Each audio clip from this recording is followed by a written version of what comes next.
Hi everyone! Thanks for joining us for today's Teaching Kitchen, where we'll be making a savory oatmeal.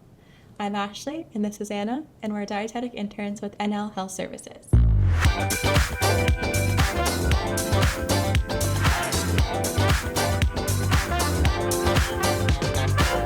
Before we get started, let's touch on some food safety basics.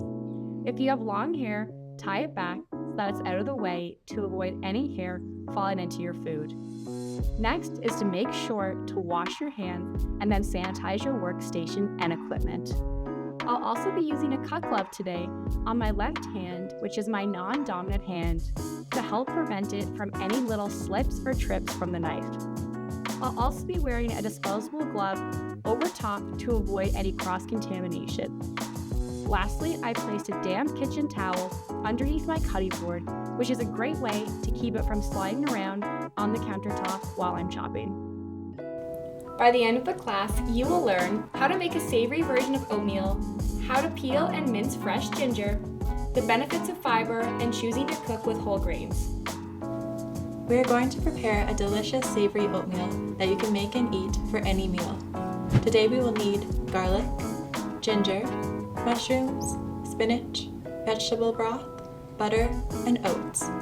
If you are unable to get fresh ginger or garlic, not to worry. You can use half a teaspoon of ground ginger and half a teaspoon of garlic powder instead. Also, feel free to use other vegetables you prefer and that are available to you, such as canned vegetables if fresh mushrooms and spinach are not available. For the equipment today, we will need a cutting board, knife, saucepan, measuring cups and spoons, and a mixing spoon. Let's get prepping. To start, I will show you how to peel and mince ginger.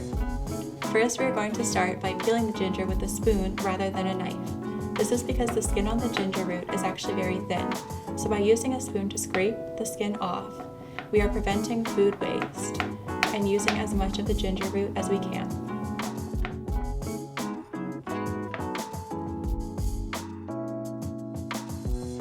Now that it's peeled, we can mince it.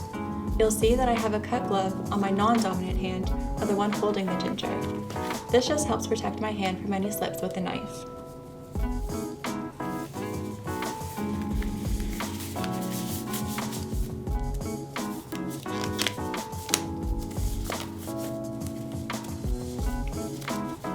Now I'm going to position my hand holding the ginger in a claw-like position.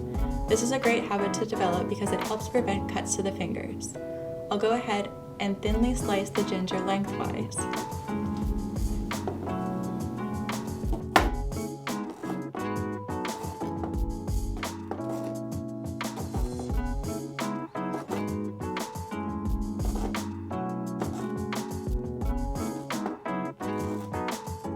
Then turn it to the other side and thinly slice again in the opposite direction.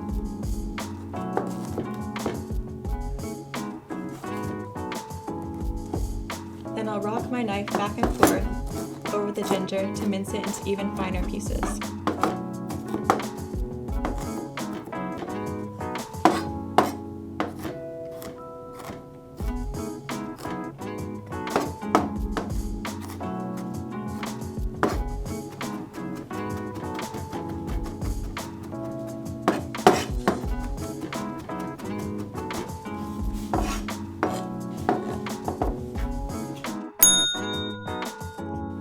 Now we are going to turn the stovetop on, add the butter, minced garlic, and minced ginger to a small saucepan.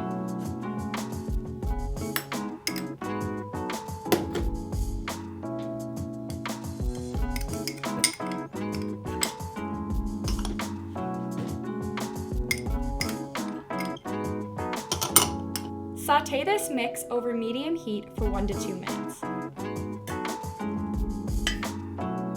Next, add the sliced mushrooms,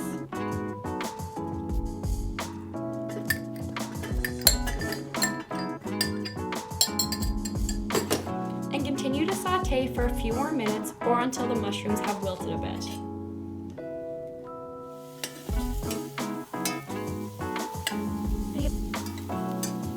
Then add the vegetable broth to the saucepan.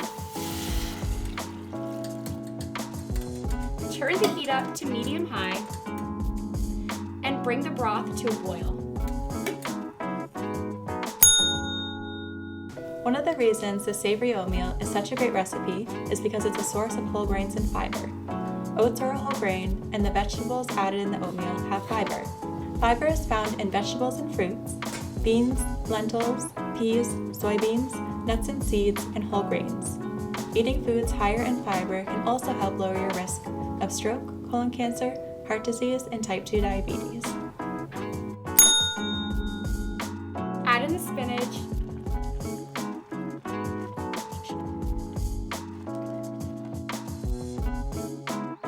Give it a good stir, and it'll be ready to serve.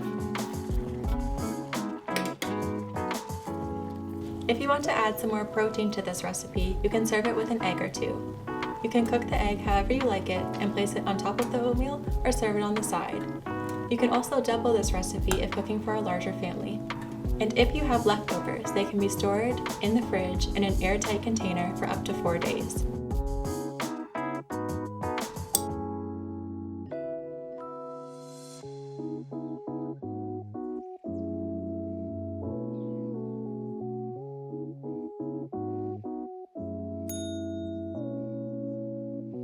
Thank you for joining us in today's session.